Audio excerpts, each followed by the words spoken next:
Got it. All right.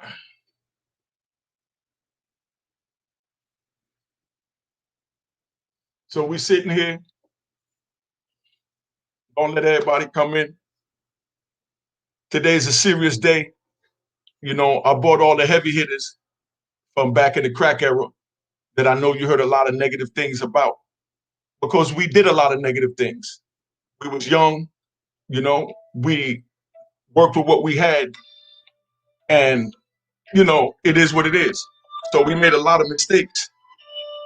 We made a lot of mistakes, and we here today to try and redemptify ourselves by trying to save the youth and prevent the youth from going down the same path that we went down. We made a lot of mistakes. You know, the brothers here is ready to let you know where they stand today, you know, who they were, who they are, and what they planning to offer back to the community with me.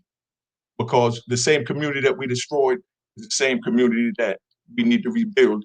And we apologizing, and we here trying to do the best we can, you know? All right, let me bring the brothers up. Kevin, come on up, man. You, what up? Yeah, what up? All right. Tell them who you are, family, what you was arrested, convicted of, the time you did, and you know, basically what you're doing right now. Kevin Childs. I was convicted of running a continuing criminal enterprise, which is CCE, drug kingpin charge, just trafficking narcotics. You know, I ultimately went to trial, got 2 hung juries, and ended up pleading to a 10-year sentence. I've been home now about a decade and a half, and since then I've been doing Don Diva magazine and now Don Diva Global Media, you know, for almost 2 decades now, you know. But again, I've been home for a little bit over a decade and a half. You know, I got a media company now. That's pretty much what I'm doing right now, you know. So there you have it. That's my story, the short version.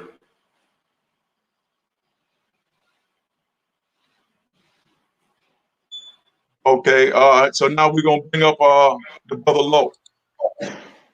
What's up, big bro? Hey, what's going on? Tell them what your name is, you know, your case, where you from, how much time you did, and what it is that you're doing today. Yeah, my name is Lamont. I'm from Harlem. I did 27 years, and today, my charge was murder. Actually, a double homicide, but I got convicted for 1 charge and did 27 years, and currently I'm out today working with the youth. Okay, that's what's up. Yeah, because you're doing the boxing in DC, right? Yeah. Yeah, I heard about that program. All right, well, we here, and we got a couple more brothers coming in, but you know, we all just coming home, so we don't really understand the mechanics of this that's going on. But so we're gonna work with what we got. What it is go ahead, we back. Excuse me. No, go. Yeah, thank you. Yeah, we here, man, and we here to welcome home, you know, Lou Sims, one of the brothers from our era that you know, been through it, you know, done that, and now he's trying to give back himself.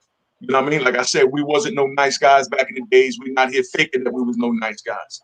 You know what I mean? So let's keep it 100, because you know you got people trying to scrutinize things and things like that. So we ain't saying we no nice guys. We just say that we're men today, and we was boys yesterday, and we did what children did. You know, let me bring him up, man. One welcome home. You know, Lou Sims from Lynch, man. How you doing, Lou? What's up? What's up with y'all? I'm alaikum to all the brothers, man. You know, it's a hungry that we here to, you know what I'm saying, to have this little gathering. But what's up, man? It feels good to be free. What's up? Now, you know, I just wanted to personally welcome you home and, you know, let it be known. That's why I called it prison talk, because we all came home from prison. And I'm hearing that a lot of the youth is feeling like if it's cool to go to jail. You know what I mean? Like, oh, I could do 20 years. I could do life. You know what I mean? So I wanted them to see brothers that did decades. You know what I mean? I mean, reputable brothers. You understand what I'm saying? Tell them, you know, what you was convicted of, you know, pled guilty to, and, you know, just about you, so that they know who they're talking to and who we welcoming home, so they know that this is a man, and this is not to glorify anything. This is just so you know who we were, and we introducing who we are today. Well, I was convicted of a capital in the state in the state. I mean, in the feds, and in the state, I had a capital. I had a capital in the state of Alabama. A capital murder. A capital murder. Mm-hmm. I was on death row for 3 years until I got that overturned, and then I did my. But both of the I also faced a capital on my federal case too. Mm-hmm. You know what I'm saying? So I had two. I faced two capitals. You Mm-hmm. know, for Rico in the state. I mean, in the feds. Mm-hmm. You know, I did 30 years off of that. I just came home. I ain't been home too long. You know, like 2 months. You know, enjoying the freedom. You know, but it's good, to be with y'all to be able to talk about this and see some ends, see some end. Because at one time I didn't think I was gonna see nothing. You know, Kev, you was there. You witnessed the ups and downs. You know, you know. But it ain't been a peaceful trip. You know, it's been hard going. But I'm here though. You know. Hey, You know. But that's what it's about, man. Okay, so you said what you was convicted of, so we done with that. So where we are today is what is it you're trying to do or accomplish to help the youth? What would you like to do? What you feel that we should do as the elders, because they failed us. You know what I mean? Because they gave us the rules to the street and to the code, and we know that wasn't supposed to be given to children. But we took it, we honored it, and we did what we had to do with it. You know what I mean? But what is it you'd like to tell the youth today? Well, right now, my co-defendant is dealing with the youth. But I'm working with a few senators on dealing with prison reform, prison abuse, and abuse of power, abuse of privilege of power in the federal state. Things that I went through. I'm trying to shine some light on that, so they can really do away from it, mismanagement of funds and things like that. That's been going on in the feds since the last couple of years. So that's what I'm trying to deal with right now. But I'm helping my co-defendant with his youth program too. Whatever I can do, tell him what I went through. Give them some insight of what I went through, hoping that they won't take that same path. But at the same time, I'm trying to help the brothers that's locked down. That's really going through something right now. You know what I'm saying? Because like I look at the news and see that a lot of racist and a lot of abusive of authority for like police getting away with a lot of things in society, but the same thing is going on in the prisons at a full scale, worse than that. You know what I'm saying? Prisons, I mean, you got prison guards that's getting away with murder just like they're getting away with murder in here, and it's not being reported or nothing. You know what I'm saying? Because a lot of times people don't have no outside support. So I'm trying to be that, that outside support, trying to shine some light on that as well as mismanagement funds, because compared to when we was in there, the feds, we came in the feds, we was eating good and we ain't had to go to commissary. All we need the commissary for is on lockdowns. Right now, the way they treat him, man ain't got nothing, he gonna starve in there. You know what I'm saying? The recreation crept with it compared to when we came in with weights and all that. We don't have none of that. You know what I'm saying? What I want to know is where's the funds going at? You know what I'm saying? It got to be, because it's a budget cut for the prisons. You know what I'm saying? For each inmate to eat, or as well as recreation and all the rest of the art department, law library and everything, and we not getting that no more. So I've been talking to certain senators and trying to get them to look into certain things, as well as prison reforms, and so we can have some programs for when we do get released. You know what I'm saying? Some have some kind of job skills as well as jobs waiting for us on the outside. Because we coming back to nothing. You know what I'm saying? You got to realize, if a man do 20, 30 years in jail and don't learn nothing but what he read in the book, you know what I'm trying to say? He ain't got no on-hand skills. He's worthless out here right now.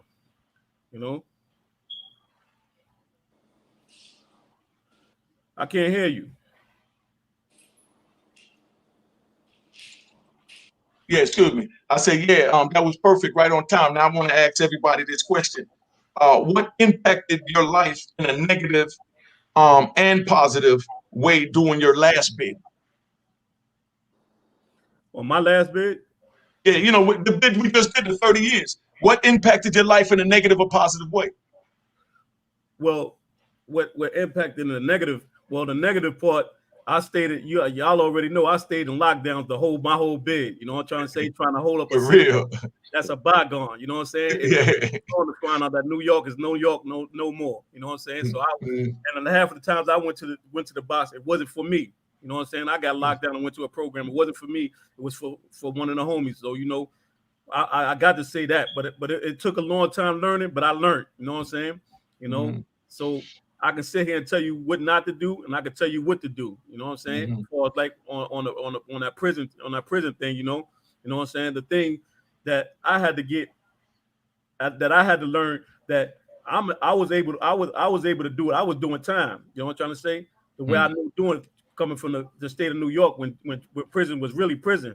You know what I'm saying? So me just coming to the feds, that's when I'm just doing time. But at the same time, me being locked down, I wasn't thinking about my loved ones, how it was affecting them, how they needed my phone calls, how they wanted to come visit me. You know what I'm saying? They travel, they got to travel over here, or when they do come see me, I'm behind a screen or on a TV. You know what I'm saying? So it was affecting them, and it took me a while to realize that. But when I read a letter from my wife one time, when she told me that how it was affecting us, yo, Lou, I know you can do it, but what about me? I had to sit down and reflect on that. Then I said, Joe, I got to do this old overhaul, because I'm not thinking about her or me. You know what I'm saying? Hey, I'm defending another man. You know what I'm trying to say? Like I said, on a city that's a bygone. No, it ain't the same no more.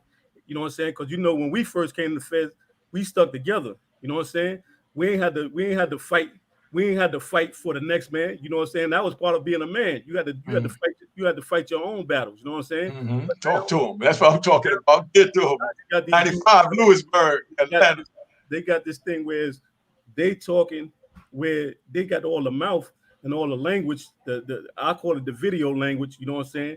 They got the language, but at the time they ain't got the thing to back it up from behind. You know what I'm trying to say? So therefore, you got to step up, because you feel it's a reflection on you. You know what I'm saying? But I had to get out of that whole thought thinking right there. You know what I'm saying? So, man got to be a man. Let me break it down so that they can understand it a little bit more deep in layman's terms, being that they haven't been to prison. When you go to prison, somebody got to step up and be the man for the car. You understand what I'm saying? Because when you go places like out west, it's each group gang by your geographical location, by your flag, by your gang, by your this. So you got 10 Mexican gangs, you got 10 black gangs, they got 10, you know what I mean? It's just crazy. So you got all that going on. Then you got the individual men that just say, I'm from New York. You know what I mean? I'm from New York, or I'm from Harlem. You understand what I'm saying? And we stand on where we stand from, and we come together and we try and govern ourselves so that nobody in that circle, you know, get into nothing out here to crash, to make the other 9 have to come to fight for something that was so stupid and they should have never been involved with. You know what I mean? And the man that, you know, we're welcoming home, that's Lou Sims. You know what I mean? That was him in the prison.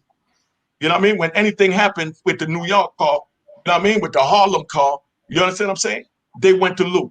You understand what I'm saying? So that's what he meant by he had to step up when he went to the box for things that had nothing to do with him. But if a little young dude decided to go rob somebody, you understand what I'm saying? Or beat somebody and don't pay him for his stamps for whatever reason, whether it's drugs, gambling, or whatever. You know what I'm saying? Now they want to get at him because they want their money and blood. You know what I mean? But before they do that, you understand what I'm saying? They would have to come holler at Lou. Now, if they don't holler at Lou and they jump on him, you understand what I'm saying? Now that's where Lou's saying that he had to step up for things that, because he represents Harlem to the fullest. I just left Victorville, where I went, and he been gone about 5 years, and I went in the unit, and all they talked about was my homie Lou, homicide. You know what I mean? That's all they talked about. He done took a TV. He had a whole New York TV all the way in California. That what they tell me is, I wasn't there at the time he was there, but his footprint was so heavy.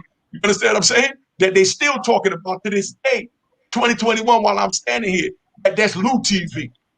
When dudes try to argue over with DC and New York, but we all together and we watch the TV, and every once in a while DC says this, and New York says this, but we all together.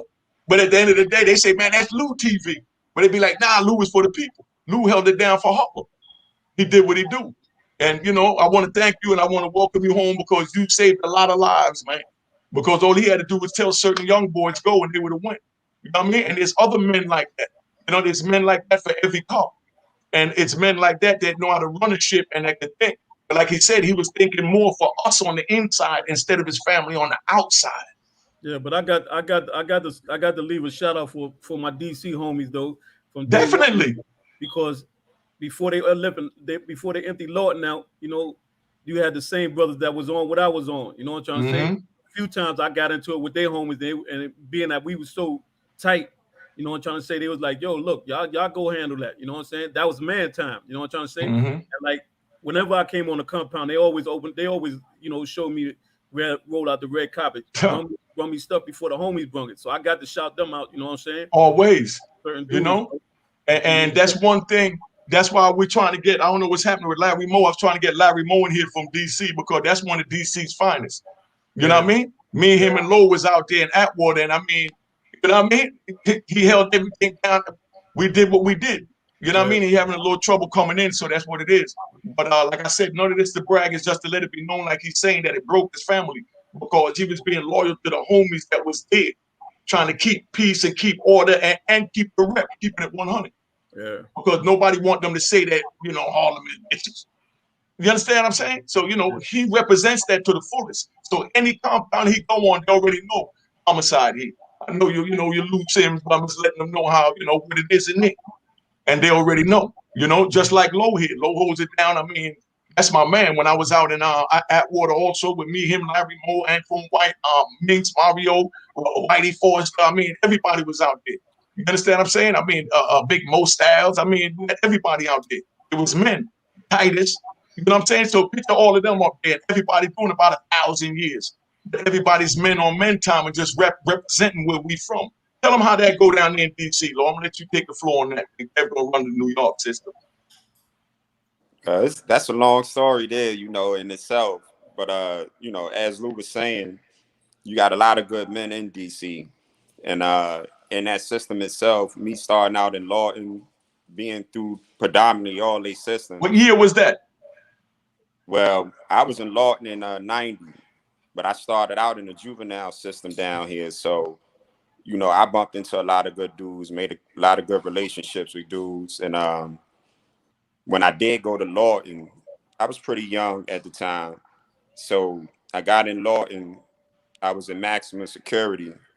And like I said, I ran into a lot of good dudes, you know, some not here, no longer here, some still alive. You know, you got Tone, Mario, Titus, Tony Fortune.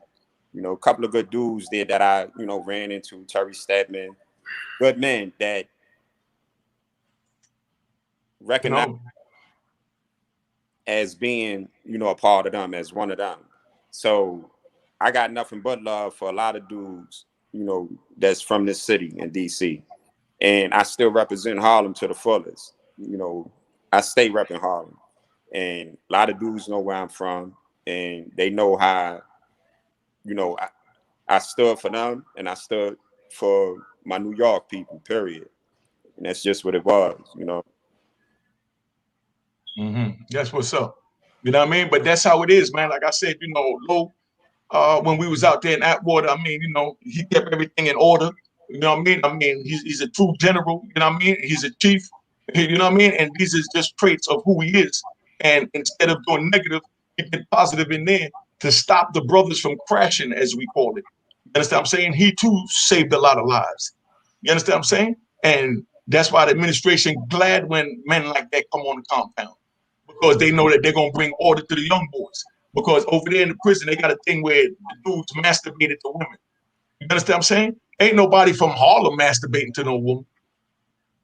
Well, that's a new fad right now. Back in the days, you already know what was happening back then. But you know, that, like I said, it's a new generation coming in right now, and that's what they on, you know. But all I can say is, you know, I can't speak for every other car, but for like us, you know, we ain't having that.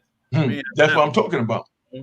You know, and that's how you run a tight ship. Okay, let me ask Kevin this: do you have a lot of anxiety from the illegal nature of your past you know, work, and how does it manifest, and how do you alleviate it?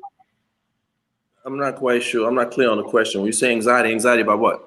you know, just anxiety about being out here. You know what I mean? You know, we want things to happen when we want it to happen. I know you learned patience already because you've always been a laid back patient brother. But you know what I mean? Just the anxiety of wanting things to happen. You know what I mean? You know, like, you know, back in the day, we was feeling one way while we was hustling. How are you feeling now while you're legal hustling? You know, you don't have no choice but to be patient at this point. I mean, you get a little older, you get a little wiser. You know, you process things a little bit different. You know, and your evaluation of life is more important. You know, so you just sort of just naturally slow down just because, like, you know what I mean? Like, you don't go to prison and do a certain amount of time and come home and don't sort of learn from your mistakes. I mean, some people don't, but for the most part, like Lou said, you know, you start realizing what's important. You know, your family, especially for me and all of us, because me, Lou, all of us, we all was in jail when my children was children. They were small kids, you know what I mean? So it's different when you come home and you're looking at grown-ups, you know, it's you have a different responsibility, you know? So I was fortunate enough to come home when my kids was like teenagers, you know? So when I left them, they was 3, 4 years old. When I came home, they was teenagers, you know, getting ready to graduate out of high school. So I had to make the adjustment for them because at some point you got to start putting your life in some sort of order and getting your priorities straight. So, you know, once you're thinking about your family, and that's what it's always been. Even when we was in the street, you know, the guys that you ran around with was your family. You know what I mean? So that's why we had so much love and respect for each other, you know? So at some point, you know, you just put your priorities in some sort of kind of order and that's what guides you, you know? That's it.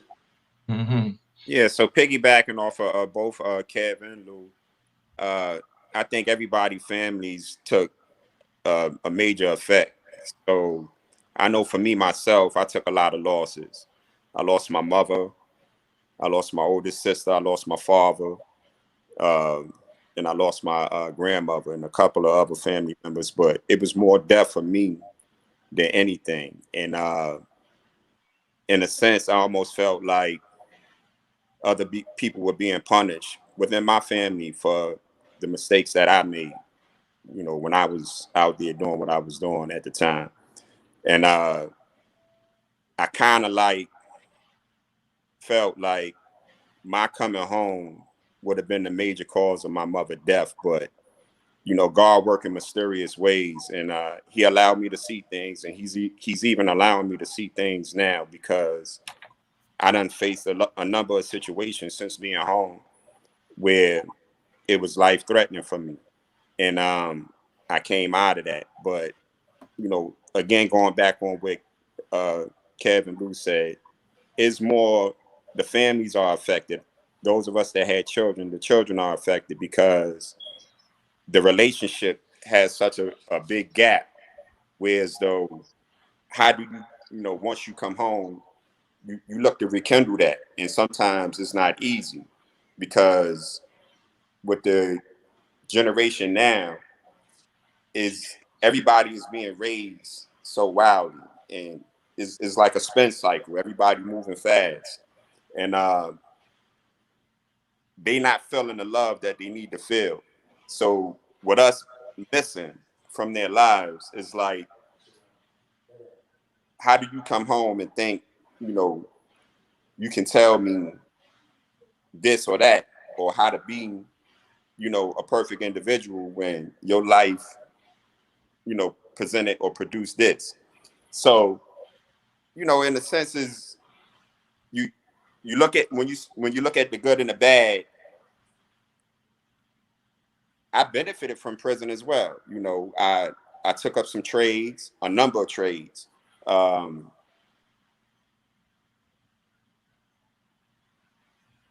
Harold. Yeah, just went out. It was in. Let me know when you come in. Okay. There you go. Here you go. Yeah. It was just in. Yeah, just jumped out. Okay, let me ask y'all this until he come in. What was your breaking point that led you to change your life? What was that breaking point? When was it that you realized, man, I got to change my life? This ain't gonna work. My Is this so? my last breaking point was when I went to Lewisburg lockdown. That was the Oh, worst. That was the worst. yeah, That was the it's worst. for real. That was the worst smooth program I ever did. I'm talking about they ain't had no air conditioner, no TV in the The cell, pipe in the cell. no TV in the cell. rats, roaches all over the place. Then I had a celly that was half crazy, you know. So that right there. Then every night it was something going on. I'm talking about a bomb blowing or some pepper sprays every day, a few times a day. So when they had that joint, I was like, nah, I gotta straighten up because now, you know, and that was an 18-month program. Then now I think it's down to like 12 or 9 months. But that 18 months, you know, just going through that little drama right there, not having no kind of entertainment for like, you know, recreation for like TV as they gave you in Marion and Talladega, because I opened up Talladega, the old Cuban unit. They had TVs, cigarettes, and lighters and all that in there, you know, and we had a better recreation program. But that Lewisburg joint there, nah, police was setting you up so that they can send you back. You know what I'm saying? They were setting you up going to wreck with all kind of dudes. You know what I'm trying to say, that you know you ain't supposed to be in the cage with, but you know certain dudes gonna survive because you know who they is. But I don't witness certain other dudes that became victim just for nothing, man. You know, just for a minor argument with a CO. CO give him a cigarette or something. The other person, the other group a cigarette or something. That was it. You know what I mean? So I don't witness all that already. You know. That's why that's why I got this. I got to deal with that police brutality and prison reform and all that. You know, I got to reach back to them because the things that I witnessed throughout the years. But like I said, that Lewisburg was the worst. It took the case because you got to realize a lot of them COs that was there. When you talk about a lawsuit or something like that, the first thing they said, yeah, by the time a lawsuit go through, I don't be collect my pension. I'm gone. You know, I'll be retired. So, you know, it was like you couldn't win there, you know? At all. And I started the bid off there in 95. You know what I mean? When the police there was all like Aryan Brotherhood, and they was the one funneling the drugs and the knives, you know what I mean, to the white dudes. Yeah. You know what I mean? I mean, that's, you know, I mean, I'm talking about real knives, you know? But I already know what it is, you know. See, I feel that Allah has blessed me because I got away with a lot of things that I felt that I could have got new time for, especially when if you was there when in Otisville when I jumped on the lieutenant there. You know what I'm saying? Yes. Then it happened in Atlanta in the hole when I came back from my capital case. You know what I'm saying? The CO questioning my, you know, how I gave my time back. You know what I'm saying? I'm like, what you mean by that? You know what I'm saying? You know, I couldn't let that go. You know what I'm saying? At the same time, that was me being me. But now that I reflect on it, I was like, man, you know, that shit could have cost me more time on top of the time, you know. But now I look at the way they're getting away with so much, you know what I'm saying? But killing the brothers in jail or just getting away with just beating them down. I was like, man, you know, somebody got to be out here to speak for them because we don't have nobody on the outside to really speak on that right now. Like I just talked to a brother the other day, and he was telling me he in the state. He was telling me, man, they just locked me up because I was writing up some grievances. They got me in a hole. They put a shank in my cell, and I go home in about a month. Now, what do I look like having a night in the cell, and I'm going home in a month? You know what I mean? But they don't care. Bottom line is that's your knife now because they gave that to you. You know what I mean? That's prison world. You know what I mean? Now they're going to try and give them more time for the knife, but now they got to take the knife and charge you in the street court to give you more time separate than whatever time you're already doing. So these are the games that's going on. So that's what he's saying. He want to fight to stop that. Because if the police just put a piece of plastic in there that's sharp and say that, you know, it's in your cell and now they lock you up, there's nothing you can do about it. You got more time. You can't see your family. You're going to the tube. You're dealing with a whole bunch of stuff. You're losing your property. And that's what it is. You know? So what was your breaking point when you decided you want to change, Kev? Honestly, I think when I came home, I want to say that's what it was for me because, you know, I was definitely really bitter, you know, at the system because I felt like I didn't do the time for, I sort of felt like I was railroaded, sort of like, you know, I went to trial and I didn't really feel like my trial was really fair. And it seemed like at some point it was really just about them taking, you know, my assets. Because once I negotiated all of that with them, it seemed like, you know, everything sort of worked itself out. So I sort of had a little chip on my shoulder at the time, you know, when I came home. And I had some good brothers, you know, that was still, you know, that still was running around a little bit. And one of my co-defendants, which, you know, Lou, you know, my dude Bob, you know, was like my dude, you know what I'm saying? And I had just been home about 6 months. And you know, we was running around, and my head still wasn't necessarily in the right place at the time, you know, for what it's worth. But then he got killed, you know, while I was on home confinement, you know, and you know, that was the first thing that sort of threw me off, because like I was leaning on him a certain kind of way, you know, it's my guy. And shortly after that, there was another dude that I was sort of cool with, who was like holding me down while I was doing my bit. And then all of a sudden he got busted. And both of these individuals was guys that I was really, really cool with. So when these two things happened, I'm like, you know what? Something's trying to tell me I need to sit my ass down. You know what I mean? Because when I came home, a lot of things were still going on. So the enticement was still really there for me. You know what I mean? And I know my name was really good, and my reputation was what it was. So it was nothing for me to get in position a certain kind of way. You know what I mean? And like I said, I had that chip on my shoulder and that resentment, and I wanted to get back a certain kind of way. So, but when those two things happened, it just made me say, like, you know what, something, because in both those situations, I more than likely, if the circumstances wasn't what they were, I would have been with both them individuals one way or another, either catching a new case or even worse. So, you know, I had to reflect on that and say, you know what, something's telling me, you know, and I've always been fortunate enough to be guided a certain kind of way and avoid a lot of things that I got around by some higher power or something, you know. And it felt like in that moment, something was talking to me, and I said, you know what, let me really focus on my business, because I've always had businesses that were successful, but I never really put the time into them because I was making so much money doing other things that I didn't cater to those things, you know. So I really sat down and said, you know, I'm gonna put my focus and my attention on really making this business do what it needed to do. And I just got focused, you know what I'm saying? And then that's just where I got. I had to put some distance between myself and the streets a certain kind of way, and I just got real focused with my business, you know. So that's what it was for me. Mm-hmm. Okay. So, you know, that's what it is. No, we got Faris over there. Where Faris at? You know, yo, this is Faris, Lou's co-defendant. He want to say something. He want to welcome home the big homie. They can hear you. That's already done, man. I already been through that, man. You know what I'm saying? Kev, what up, Kev? Ain't nothing. Fact, what up? You already know what it is. Lou, what's up, man? Man, love, man. You know, it's a alhamdulillah that we here, baby. You know? You already know what it is, man. You know what I'm saying? Glad to see you on this side. Can't wait to meet up, man. You already know it's going to be epic, man. You know what I'm saying? And that's going to happen real soon, man. So shout out to the other brother that's on here, too. Big Faris. All right, Okay. what's going on? All right. Hey, Faris, let me ask you this, right? Because you always got a good mind and give me a lot of wisdom when I have certain situations that might hit my head a little bit. Share with us how the streets sucked you in and what the youth should look out for so they won't go down that path. What would you tell the youth so they don't go down that path? Ego. You're human. Things going to happen to you. You know, a person going to look at you. You know, a person might, you know, bump you. You know, you ain't got to kill them over it. You don't have to do, you know, the things that, you know, your ego tells you to do. You know what I'm saying? You know, and, you know, since I've been home, a lot of things came my way with a lot of good friends of mine. And, you know, and they've been asking me for advice on certain issues and certain things.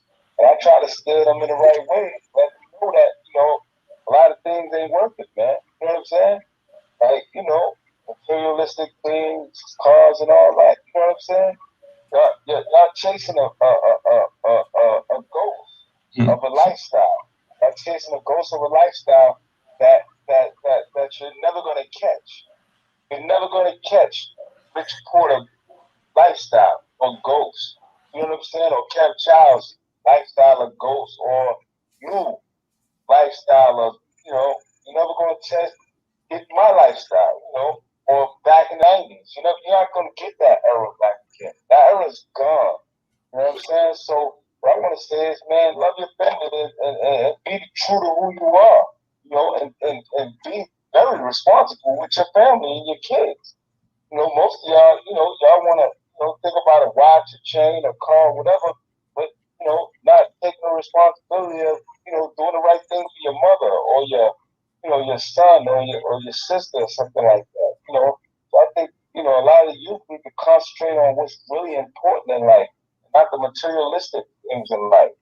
You know, and just love one another, man. You know, like Puff said, man. You know, love. You know, that's what's gonna get you through, man. Ain't nothing else gonna get you through. You know, love got me through that 27. So if you ain't got no love, you don't you ain't gonna get through that. You know what I'm saying? You're gonna be a wasted, person that have probably mental illness and can't cope ever again in life. So you better find some type of love and forgiveness in your heart and try to, be a respectful person and just go about life, minding your business and doing what you have to do to succeed and get to where you want to get to. That's what I want to tell them. Drop your ego. That ego shit ain't about nothing, man. Always have self-respect. But you gotta let the ego go, man. Ego ain't gonna get you nowhere. Ego ain't gonna get you nowhere but a life sentence or with something in your face. Okay. Welcome home, man. You answer that question. You know what I mean? Share with us how the streets sucked you in and what the youth should know so they don't get sucked in. And I love that answer, by the way, by Farris. That was deep. I didn't know where he was going at first when he started with the word ego. But, he lured me in as he always do. Well, I can't really, I'm not in the youth circle right now, but I do have a younger son. And, I'm very proud of how he carries himself amongst his friends and, amongst the people that he deal with. And, from what I see now, there's no loyalty with the youth. You know what I'm saying? I used to sit back in the TV room and I would watch all the younger dudes, right? And they all cool, they all laugh at each other. Yo, I love you, I love you, playing around, snapping around.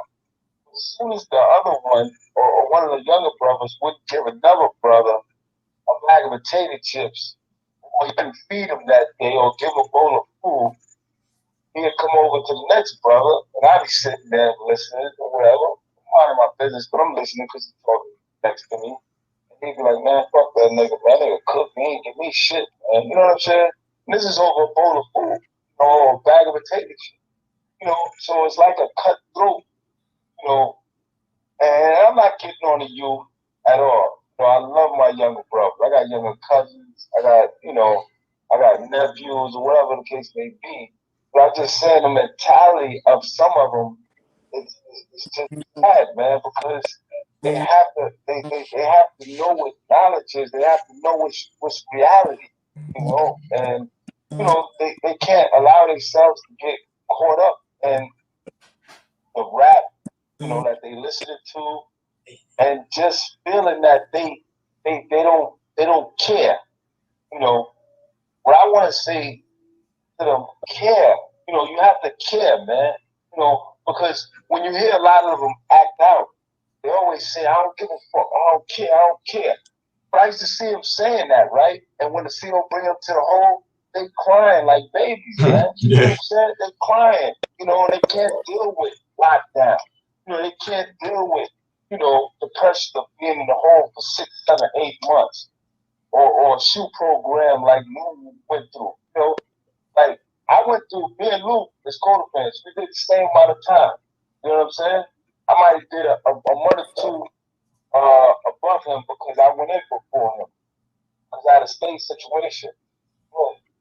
It's just a sad thing because the way I did my time is I mind my business, I stayed out the way. If there's a problem, I'm addressing. I ain't jumping out there for any and everybody. So my circle was small. Now Lou on hand, Lou is a big homie. So he gonna take on the yard. He don't just represent Harlem. He represent Brooklyn, Bronx, Queens, Staten Island, Long Island. He represent the whole fucking New York City when he walked through that system.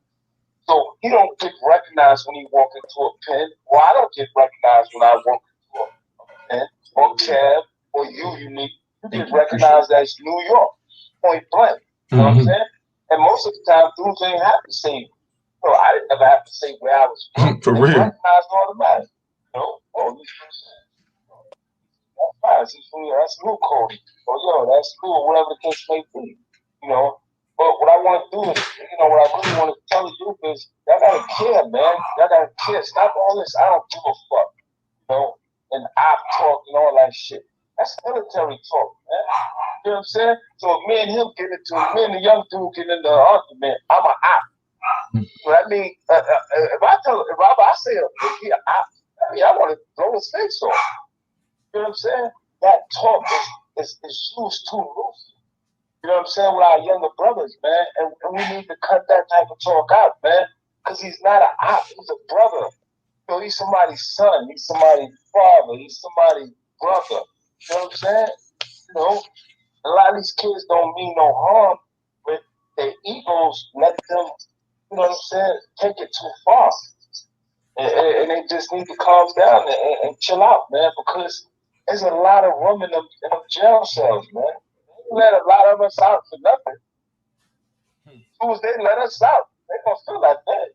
Mm-hmm. You know what I'm saying? So, you know, they just gotta tighten up, man. I love my young dudes, man. I love them, man.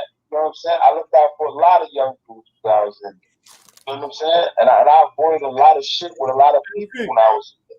You know what I'm saying? Mm-hmm. I'm gonna stop it before it happened. You know what I'm saying? Especially if I have the power. You know what I'm saying? I didn't let too much go when I was out here or when I was in there at times. You know what I'm saying? But now that I evolved, you know what I'm saying? I don't feel that's the right way to go about it. I just don't feel it. You know, you can take other avenues. Yeah.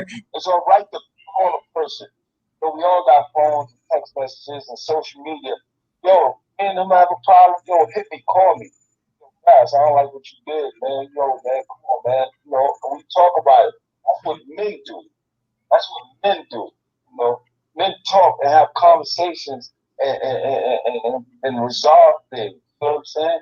It don't necessarily always have to be about he's an op, I'm gonna kill him because he didn't like my picture on Instagram or he said something to this. So, you know, it's just a lot of childish activity going on in society with our younger brothers that we need to, you know, uplift them and help them, man. You know, and conversate with them. Lo, piggyback off that, family. How do you feel about that? Because, you know, we up here, you down there in DC. How do you view that conversation that he was just explaining? I mean, I agree with that because, you know, out here in this setting is a whole different environment as well. And things are constantly on every day. And right now it's heating up every day out here because it's a death every day, or you got 3 killings in a day out here right now. So, like, I think what needs to happen for the youth right here is if we could get more men like ourselves, you know, that's coming home to embrace them and show them that there is love out here for them and there's people that care about them, then I think if we could get 1 or 2, we could probably we could pull a number of others in. But is with the fathers being absent in a lot of households, kids grow up and they take straight to the street. So order to reach, they first got to want to be reached. And sometimes you can get to some kids out there, the youth today, you can get to them, but they so far gone that it's really hard to really pull them in and get them to believe that you really care. And it's just a sad situation, especially out here, because kids is like this. So what I do is I stick with what I stick with, which is the kids that I'm working with, the youth that I'm working with, and I stay to that group. If I could reach out to somebody else, because it's not just about boxing with my group of kids, it's about school, uh, learning a trade, and being more of a family, you know, oriented individual. Because a lot of these youths, all they have is their mother. So for me, it's a great thing because I'm able to give back and I'm able to, you know, help these kids see a different way of life. Some of these kids, I even, you know, work towards putting them into trades. So if I can at least show them that is a better way, maybe they can reach out to another young individual like themselves and bring them in and hopefully steer them in the right direction. But my whole focus is like working with kids and getting them to a point in life that they appreciate themselves and they're able to love their mothers, because a lot of these kids out here, they running over their mothers. They don't have no respect for their mothers. They don't have no respect for their elders. It's just a different world out here. You know, if you're not seeing these kids standing on a corner or in front of the 7-Eleven, bumming for change, or laying out on a bus stop somewhere, or laying all in the middle of the street because they on all type of drugs, how do you really get to individuals like that that already has given up on life so young? So it's my job now to try to give back to them and pull them in and bring them out of that state that state where they stuck at, because they done confined themselves to a box without even seeing it. They have imprisoned their minds with drug abuse. So some kids just don't know no better until, you know, they have someone really showing them that is a different way and trying to curb them from going in the wrong direction, which would either be death or prison for a long period of time. Okay. Lou, Larry Moore said that you know, he had to leave. He had a family emergency. He said that he gonna shout you out. He shout you out real loud, as much respect. You already know. He said he gonna call you later. You know, he was trying to come in here. You know, he had trouble logging in through his joint. But you know, DC in here, salute to y'all. OG salute, King Alfred, aka Big Tal. But now, if you had to write a letter to the youth to tell them, you know, if you had to write a letter to the youth to tell them how they've been impacted by your absence, you know what I mean? What would you do? I mean, how would you start that letter? If you had to write a letter to the youth about the impact that you had on them from your absence there with them. Let's go with Kevin on that one. Well, again, I think this conversation is big on respect. I know that's what allowed me to survive, you know, throughout all my crazy. You know, I mean, I always respected another man, you know, and the respect was reciprocated. You know, I remember when if there was ever an issue. First of all, the younger guys looked up to somebody, and the OGs was trying to, I guess, at the time for me, I looked up to the generation before me. So if I got out of pocket, somebody would come and pull my coat and say something to me. But I respected the individual enough to listen to what they say and be like, you know, because I know they wasn't trying to steer me wrong. You know, so I took a lot of those experiences along my journey as well. So I know that, you know, other men that I had came into contact with, we all respected each other. So if there was ever an issue, you know, we as men, we all went and had whatever conversation with whomever about whatever, you know, but the respect, almost like how the mafia is set up, you know, there's a hierarchy there. And because of respect, it sort of keeps things in some sort of like framework. I think what's missing today is, like, again, a lot of us left the streets, you know, and then everybody started just sort of like freestyling. And I think, you know, there wasn't anybody to sort of check somebody and keep them in line. Like, you know, you couldn't be in my neighborhood doing something out of pocket and somebody wouldn't go to you, especially if you're a younger dude, and say, hey, man, you're out of pocket. You know, you're doing some things that, you know, ain't cool, you know, but because they respect you, they will fall in line and do the right thing. You know what I'm saying? So like El said, you know, when we left, a lot of these kids was being raised in these households without father figures, you know, and the mothers was doing the best job they could do in our absence.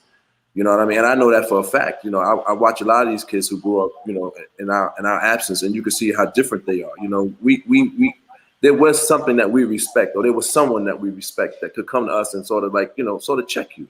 And it wasn't them like belittling you or chumping you. They, you know, you just respected them. So, you know, when they came to you and they said whatever they said to you, that it would just keep you in line a little bit. So our absence, man, you know, you can see the difference in the next generation. That's a fact. You know, they're super disrespectful, you know. And back then, if you was disrespectful, it came with consequences. You know what I mean? Like right now, it's like Lou said, it's like the internet, and it's a bunch of nonsense. You know what I'm saying? So for me, I just think that you have to respect something. You know what I mean? You have to care about something. Something has to have some meaning to you. You know what I mean? And then there has to be some consequences to your actions. You know what I mean? To keep you in line a certain kind of way. I think minus all of those kind of things, this is what we're looking at. You know, we just and you know, so for me, that's what I think is paramount. You know, respecting something. You know, like again, if there's an older guy in your hood, and even if he ain't a dude who's made a lot of money, or well, he's not the character that you look up to be impressed by. But if he's 50 years old, he got to be 50 for a reason. He knows something that, you know, somebody 20 don't know. So there's always some wisdom in somebody who's gotten to that age. You know, you don't get to be a certain age by not going through some things, you know, especially in the environments that we came up in. So, you know, I just think you just need to respect something. Like, you know, like, again, it's just simply put, when we was kids, there was a thing where they said you just respect your elders just because. You know, that's just what was a thing. Like, you know, we could be acting crazy, but if so-and-so mother walked down the street, you sort of straightened up and because you knew that there was going to be some consequences for you acting out a certain kind of way. You know what I mean? It's just not the same anymore, you know? And again, I think that we're responsible for that in some part because we wasn't here, you know, to put certain young dudes in place a certain kind of way and not chumping them, but like at the same time, pulling their coat, say, homie, you know, you acting out of pocket a little bit, you know what I mean? And that ain't cool. And if they respect you, then, you know, it will be like, they will fall back in line. So that's sort of like, you know, some of my thinking on that subject. Yeah, that was deep. Okay, I like that. Okay, so many of us on this panel have been given another chance by different reasons. What is the lesson you now live with? Go with that, Luke. The lesson I live with? Yeah. Well, the lesson I live with, right? I realized that when I look at all the rich dudes that came up legit, I realized I could have took another way because there's a lot of different ways to make money right now, you know. But I see that in jail. That when I realized since I've been in prison, right, I see a lot of different ways that I could have took. You know what I'm saying?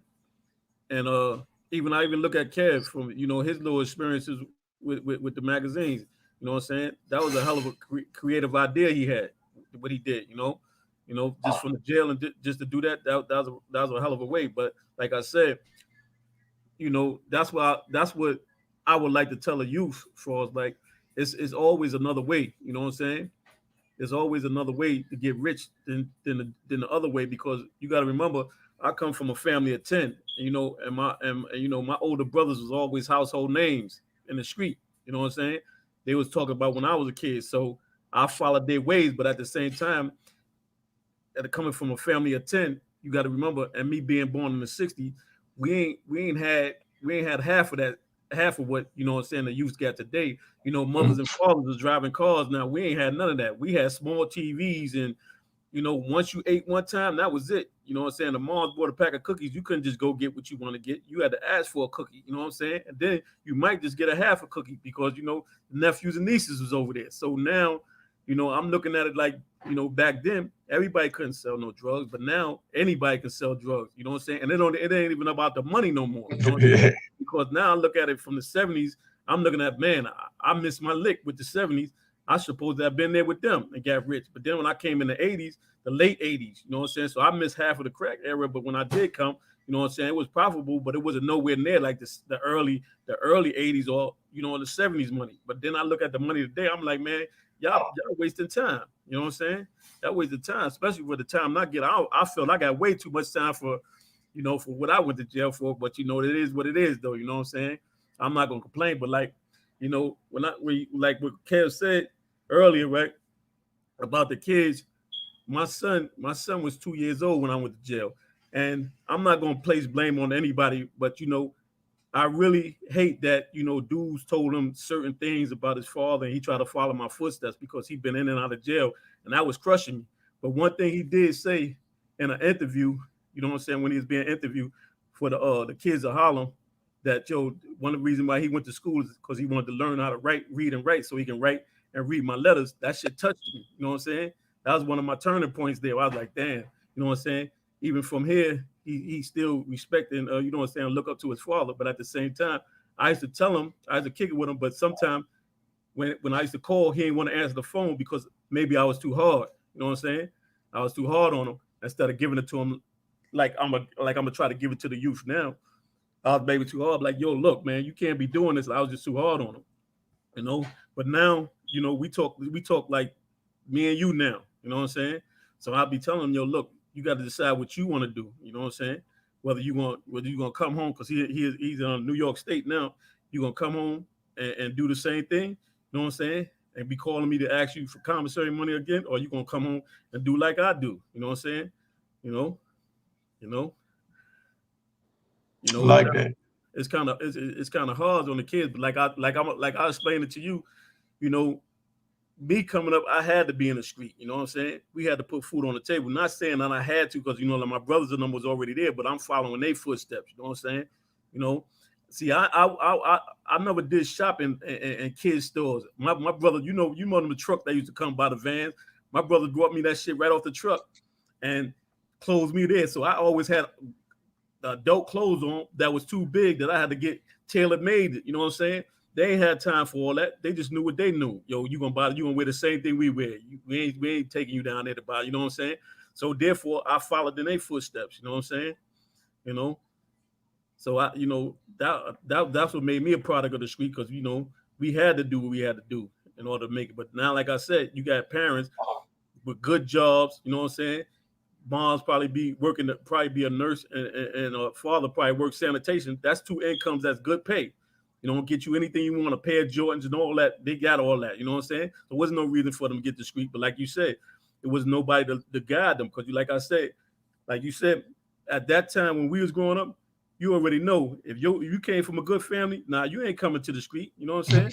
You ain't coming to the street. You know, especially, you know what I'm saying? I even told Kev that, but I understand Kev's situation. But when I read his book, I understand his situation. But at the same time, I looked out like, man, if Kev would have had an easier way, he could have went to play pro ball, man. You know what I'm saying? Mm-hmm. I told him that, man. You know what I'm saying? I had to tell him, man. You know, I grew up playing basketball, but shoot, as soon as I realized what $1 was and I can get it, you know, I went to the street, because man, I couldn't keep going to basketball court with holes in my sneakers. You know what I'm saying? I couldn't keep doing that one. That goes back to what Farris said about the ego, right? Yeah, you're right. You know what I'm saying? You know, like that's where it started. See, like, you know, like in the prison system, you got a lot of dudes that they go on the word being a man, so they don't know how to address certain issues. You know what I'm saying? When I say address certain issues, they may get into another man, you know what I'm trying to say, and tell them, yo, man, I'm a man, you know what I'm trying to say? But when you address that issue as a man would address the issue, later on when you lock down, when y'all both lock down, the first thing, but yo, why you had to do that? And I'd be like, what you mean what you got to do? Just the way you present it. Because if me and you in an argument, and I'm trying to settle something, and you keeping up on a high level, and I'm trying to keep it on a low level, I ain't got no other choice but to put it on a high level and deal with it on a higher level. You know what I'm trying to say? You know, and that's what, like you said, that's what's going on in the prison system now. And dudes ain't you know, they ain't built like that to be men, because a lot of these dudes is up on the video games. They ain't grow up in PL fighting or even go to juvenile like certain dudes do. You know what I'm saying? So therefore, when they get in the prison setting, that's the first thing they think, oh, I'm a man. You know what I'm trying to say? Until they really addressed by a man. You know what I'm saying? So, you know, when you deal with the youth today, you got to let them know, yo, look, the consequences, whatever you do, you got to be able to face the consequences. That's like if you out there selling drugs, you know what I'm saying? When it's time for you to get that time, you got to take that time. You know what I'm trying to say? You know what I'm saying? You ain't no need for you to just say, nah, well, he did it. Nah, you know, you can't place blame. You know what I'm saying? Because that man ain't put you in. That's what something you wanted to do. You know what I mean? You know, that's something you wanted to do. And that's definitely most deep, you know. But my thing is, you know, when I went to jail, like my kids were so young, and 26 years, man, when I come out, they're adults, and I got grandkids where I could relate to the grandkids more than my own children, because I remember them as children. You know what I mean? I don't know them as adults, which is what they are after 26 years, you know? And, you know, it's just hard, man. But I want to tap out. We've been here long enough. I appreciate everybody for coming. And I want to welcome you home, Lou. I want to thank you, Kevin, for supporting. You know, I want to thank you, you know, big brother Lamont. You know what I mean? Thank you, Cultivating Lives, for your donation. Thank you, Godson. Thanks everybody for donating and coming through. But you know, we're here, man. We're here and we're trying to make a change. So, you know, That's what it is. So I'm gonna close out because I wrote a little pledge. Well, my manager wrote a little pledge helping me out. We sat there and put this together, trying to really see what we're gonna do and where we're gonna go from here. Because we don't want to be that it's just a one-time do something and then nothing happened after that, and we just talking a bunch of gibberish. You know what I mean? So we already heard what Low doing as far as with the boxing. We know what Kev doing with the Don Diva. You know, big shout out to Jeffrey Lee. We know what Lou planned on doing as far as bringing awareness to the injustice that's the inside. And let me speak on this before I close. I know Lou is passionate about that because he spent a hell of a lot of time in the damn shoes, man. Lou spent a lot of time in I spent a lot of time in the shoes. Don't get it twisted. I did 5 years in ADX straight. You know what I mean? I did my little decade or so in there too. I mean, Lou spent a lot of time in the shoe because that's the big homie. You know what I mean? Because whatever the little homies do, you know what I mean? The big homie have to step up. You know what I mean? And make sure that the car is ran right. And that falls back to what Big Farris just said. You know what I mean? Egos. You know what I mean? Because our egos was up there. We're going to represent New York. We ain't going to have nobody talk down to New York. That's where that ego kick in. So we all know about it. Because we moved off of ego. That's why now as a man, you know what I mean? I move off my instinct and desire to survive. That's it. Not my feelings, not my emotions, my instinct and desires to survive. You know? I let the good brothers talk so that you can hear these brothers that have serious charges, murder charges and kingpin charges. So you know we ain't no little people telling you something that we don't know. We went to the big house. You understand what I'm saying? And I definitely want to shout out Kevin Childs for coming through. His book, The Crack Era, was fire.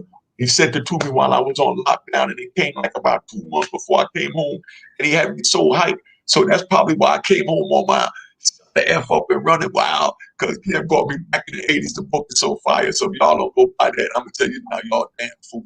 That Crack Era by Kevin Childs is like that. You know what I mean? And, I want to thank Kev for sending me that book, man. You know, it was a good book when I was on lockdown. That's one of the best books I ever read, man. During my time, I read a lot of books being locked down and being incarcerated for 27 years. But I took my hat off to Kev, man. Crack Era is one of the best books I ever read. Yeah, I loved it. One of the best books I ever read. And it's 100. And it's 100. It's a story. Mm-hmm. It's a story. It's a life story. Got everybody's lives in it. You know what I'm saying? You know, and you know, I definitely like to tip my hat off and commend him on it. And you know, and thanks for the advice he always gives me when we talk. Like me about a lot of things and stuff like that. Mm-hmm. Also, same thing with Lou. You know, I'm proud of the man he has become. You know, I don't judge nobody. You know, things they do in life. You know, everybody got to get held accountable one day or another, or whatever the case may be. But it's definitely always love and respect, you know, with the brothers that's on this panel. You know, battle tested all the way. You know, I've seen the attitudes when they was facing life sentences. I seen Kev attitude when he was on trial twice. You know, I seen him playing basketball through it. You know. I seen him in the law library, you know. I've been with Lou, you know, shackle to shackle. We just laughed in the courtroom, we laughed in the bullpens, you know, and we did what we had to do at the end of the day, you know. Shout out to the real brothers, you know that definitely stood strong and held their head through everything. Definitely always much love. All right. But like I said, you know, I got the Raw in Harlem. Check it out. You know what I mean? But like I said, Kev, your book is bananas. You know, rawinharlem.com. You know, and to volunteer or to sit down and speak with me if anybody need any counseling, consultation, or whatever, feel free to reach out to me. The email is on the screen, meccaAudiobusiness@gmail. So if you're trying to reach out to me, holla. But I'm gonna close out now by thanking everybody for coming. But let me hit the closing. I gave a pledge to give back to the community. So many people feel like I may have taken from, because I know I did a lot of wrong in that community. You know, my challenge to myself is to be positive, is to be a positive role model for the youth by telling my story from the perspective of the power of choices, because I had the choice to either get in the game or don't get in the game. You know what I mean? I had the choice to either go to trial or not go to trial. You know what I mean? Because we all have choices in life, you know? And I think I want to ask that one before I leave. Go ahead. Shout out to Ty Guns, man. Oh, big shout out to Ty Guns. I know he's going through a little something right now, but hold your head, bro. Shout out to bro, man. Yeah, most def. Ty Guns helped me down when I was in Lee County. I got nothing but love for Ty Guns. You know what I mean? That's a solid brother that I really would like to interview on here. You think I got energy? Hey, yo, look, they think I got energy. You know what I mean? But my energy up to Ty Guns, son. Yeah, that's my you know what I mean? son, man. That's gonna always be my son, man. Oh, you already know. You know, like I said, he helped me down when I was down there in Lee County, man. Good brother, man. Like I said, he New York all the way, Harlem, 10 toes down, speakers mine. You know what I mean? It is what it is. You know, that's big Ty Guns. But know Harlem, look out for Harlem. You already know. You know what I mean? Love him to death. You know? Yeah, you already know. You know? I definitely know. You already know. We look out for each other, baby. Yeah, definitely, no doubt. You know, I ain't got nothing but respect for you. You know how that go. You know what I mean? All right, so now I sat here. I'm sitting here, and I'm letting it be known that I'm my brother's keeper, and I'm making a pledge to try and do better. Y'all making a pledge with me to try and do better. We're gonna try and stick together and come together, whether we do it individually or collectively, and try and do better. You already know that. Why you think we're here today? Yeah, facts. Let them hear it so they know that this is Harlem, this is love. And we ain't up here talking about no drugs, no murder, no none of that. You know what I mean? This is about the youth. So we ain't worried about getting 10,000 views. We worried about saving one. You know what I mean? And that's what we up here for. We done did our dirt back then. You know what I mean? We apologize. It is what it is. We paid our debts to society, a debt that I hope and I pray that none of y'all will have to go through. But I don't think you'll be able to make it because I don't know how the hell I made it. So I can't explain it. Say something, Lo? I think in situations like this, I think it brought a lot of us as men now together, you know, and it helped us to see things differently, you know, as a whole, where we can appreciate each other a little bit more now. You know, it wants you to be at some point in time. And I speak like that for myself and other men that see things differently now. So I'm hearing from Faris, I'm hearing from Lou, and I'm hearing from Kev and yourself, you know, Unique, you know, you've been through a lot and you've given back now a lot.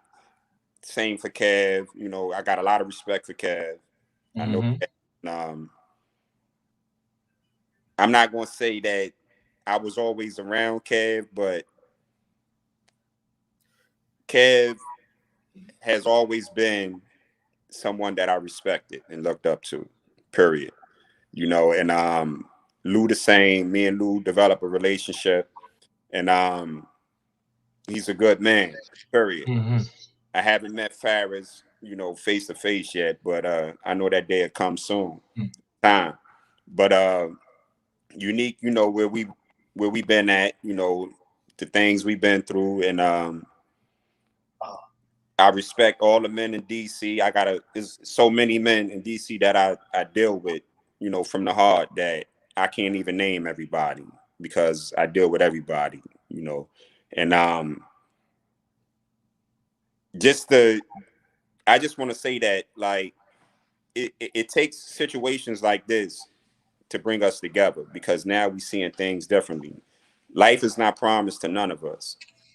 You know, so I think the good thing that we all can do now is, you know, try to support one another, embrace one another, and just, you know, try to make a change in all this that's going on now.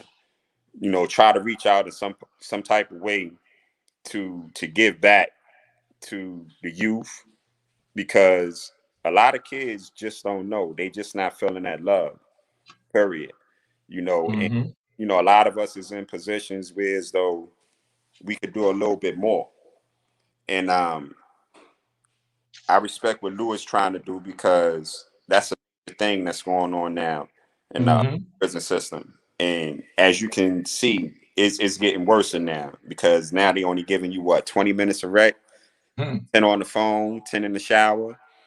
It's crazy. Like it's not a good thing right now, you know. So it's on us to keep the youth today from going that route.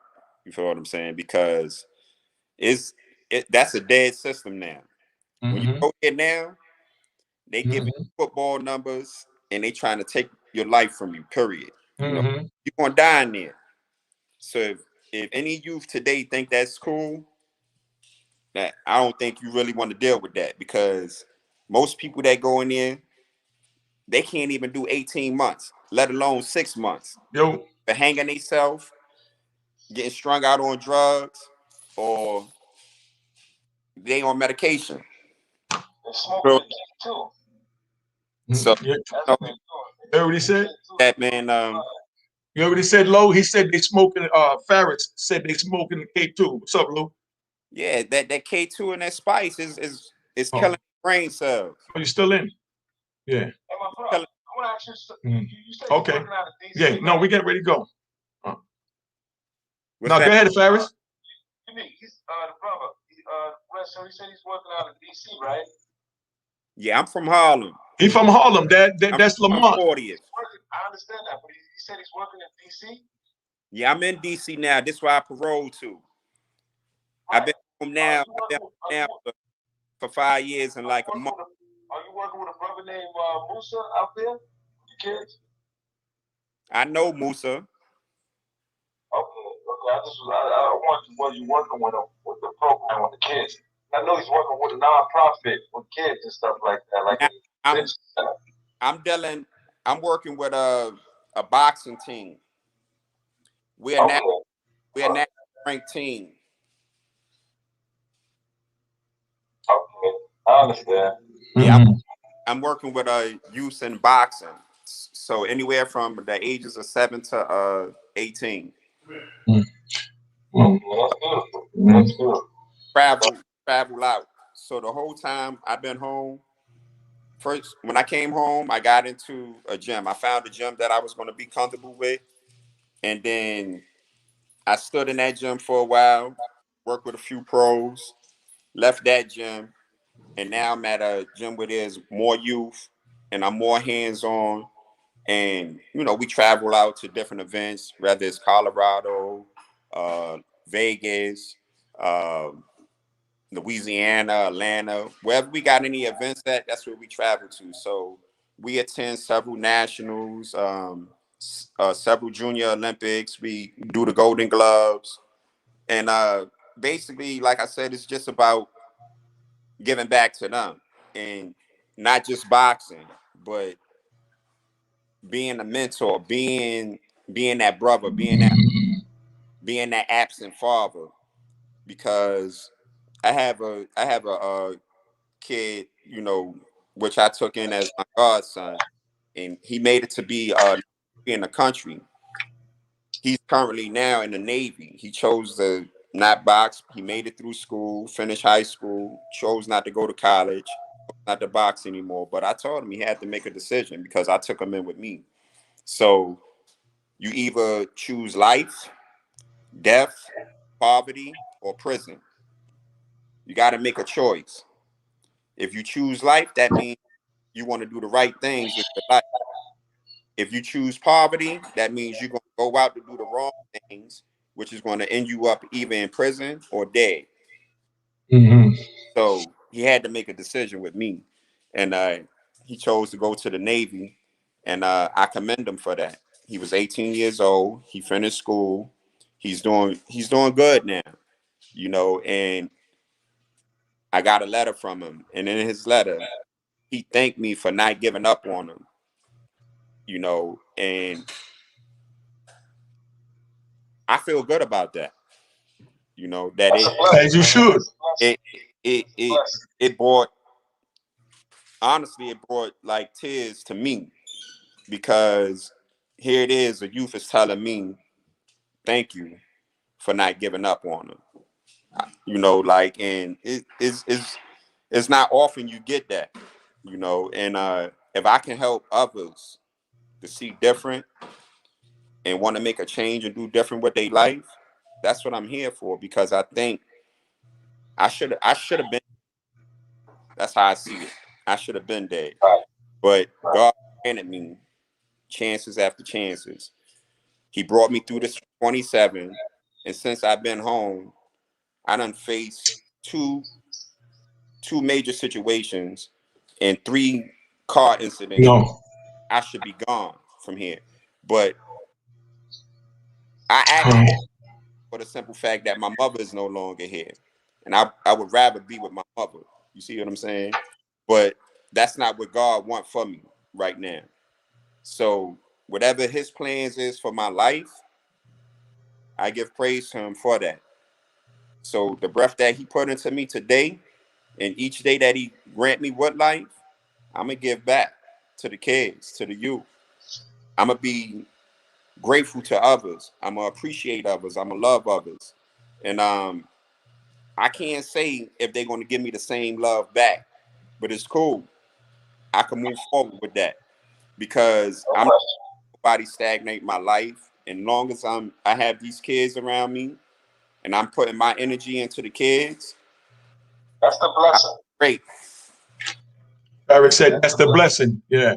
But look, I'm gonna cap out with yeah. A lot of brothers on the chat, and they talking about, the whole 40 cows. That's what I'm trying to tell you. If you let me run my show, big brother, I got it on the screen. Thank you, Faris.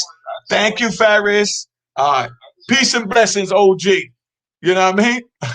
All right. Manners and respect. 40 Cal's daughter is missing. It's been 10 days since peace helps spread the awareness. So we need a picture of 40 Cal's daughter and whatever information we could get so that we can help you spread the awareness a little further. And you got my brother Kevin Childs here with Don Diva that got a very big reach. So please get us the information. That's what we're here for. That's what we're here for. All right. Is that all right, Faris? I appreciate it, man. I don't know the brother, man, but I'm just making light, family. You know what it is. I'm just making light. But we here, man. We're going to spread the word on 40 Cal's daughter, man. And we get ready to tap out. Thank you, Faris, for coming. Thank you, Lamont. Thank you, Kevin. Thank you to my team, Cultivating Hands, everybody, John Jones, everybody. Thank you, man. God bless you. Okay. Peace.